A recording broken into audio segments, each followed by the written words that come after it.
दोस्तों, अगर आपने अभी तक हमारे चैनल को सब्सक्राइब नहीं किया है तो सब्सक्राइब कर लीजिए और साथ में दी हुई नोटिफिकेशन बेल को भी टैप कर दीजिए ताकि आइंदा आने वाली वीडियोस आपको बर वक्त मिल सकें। औज़ु बिल्लाहि मिनश्शैतानिर रजीम, बिस्मिल्लाहिर्रहमानिर्रहीम, सल्लल्लाहु अला नबिय्यिल उम्मी व आलिहि सल्लल्लाहु अलैहि वसल्लम, सलातु व सलामुन अलैका या सय्यदी या रसूलल्लाह। अस्सलामु अलैकुम व रहमतुल्लाहि व बरकातुहू।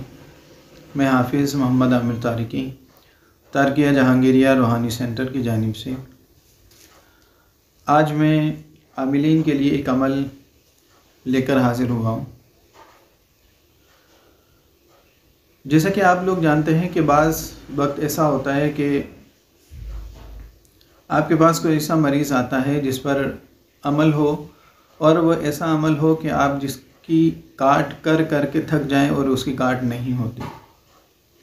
जैसे मिसाल के तौर पर अगर किसी शख्स को मोहब्बत के लिए या फिर किसी के पीछे दीवाना करने के लिए नजासत या फिर किसी ऐसी जगह तावीज़ उसके दबा दिए जाएं, मिसाल के तौर पर गंदगी में, नदी में, गटर में, इस तरह जो इस किस्म के तावीज़ात दबा दिए जाते हैं या फेंक दिए जाते हैं या फिर उन्हें गंदगी खिलाई जाती है जिसका तोड़ मुश्किल हो जाता है और आमिल पढ़ पढ़ के थक जाता है लेकिन उसका तोड़ उससे नहीं हो सकता।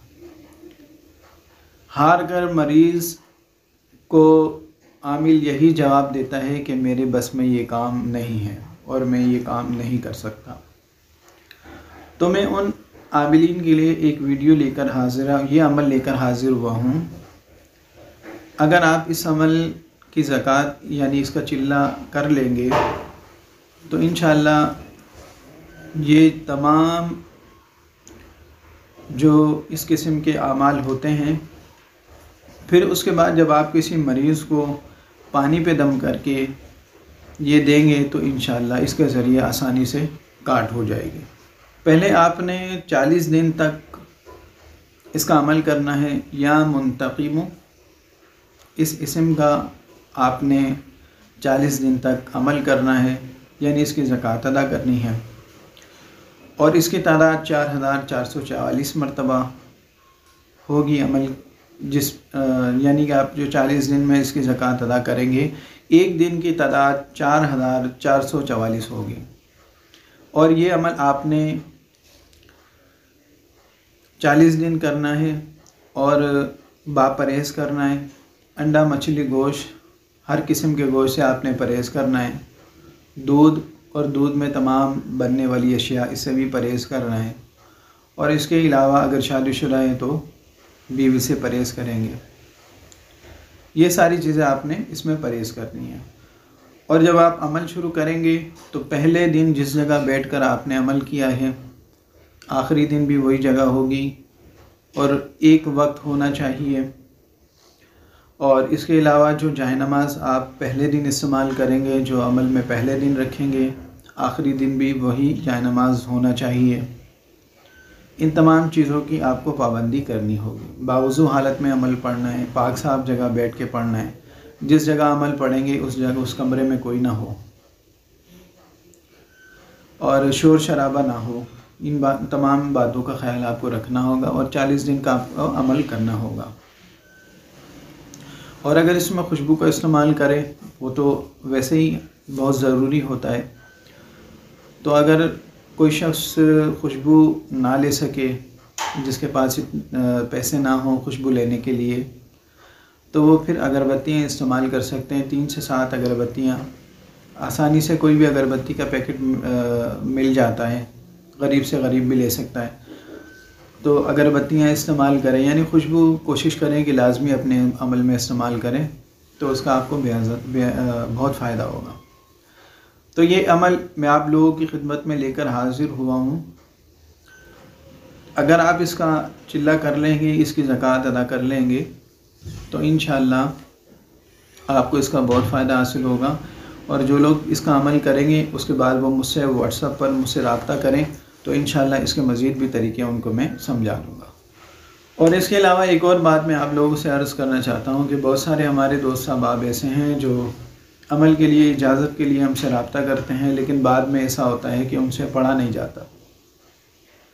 तो आप लोग कोशिश ये किया करें कि अगर कोई अमल बढ़ाए है तो पहले आप इस बात को नोटिस में लाया करें कि आप लोग ये अमल पढ़ सकते हैं या नहीं।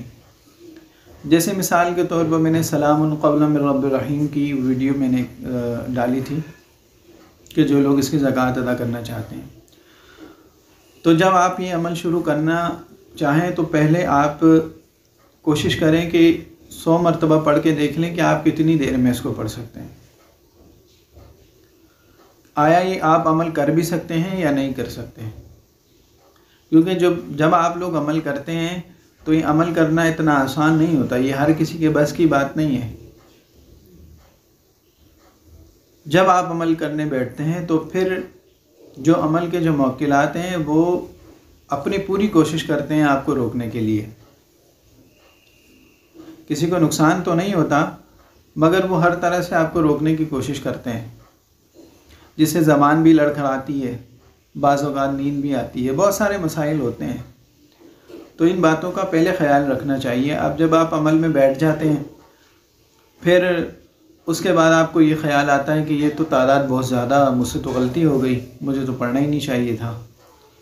अब ये तो 4 घंटे का अमल है, मैं जैसे ही अभी पढ़ने के लिए बैठा हूँ 1 घंटा हुआ है और मेरा दिल बोझल होने लग गया। तो इन बातों का ख़याल रखा करें कि अगर आप कोई अमल करना चाहते हैं तो इस बात का ख़ास ख़याल रखें, क्योंकि हर शख्स इस बात को जानता है कि मैं जो अमल करने लगा हूँ क्या ये मैं कर सकूँगा या नहीं।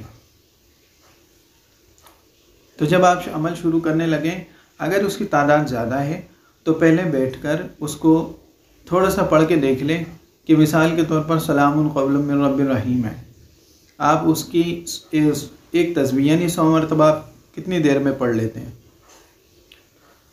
उसके हिसाब से आप अपना शेड्यूल बना लें कि अगर तादाद इसकी इतनी है तो मैं कितनी देर में फ़ारिग हो जाऊंगा।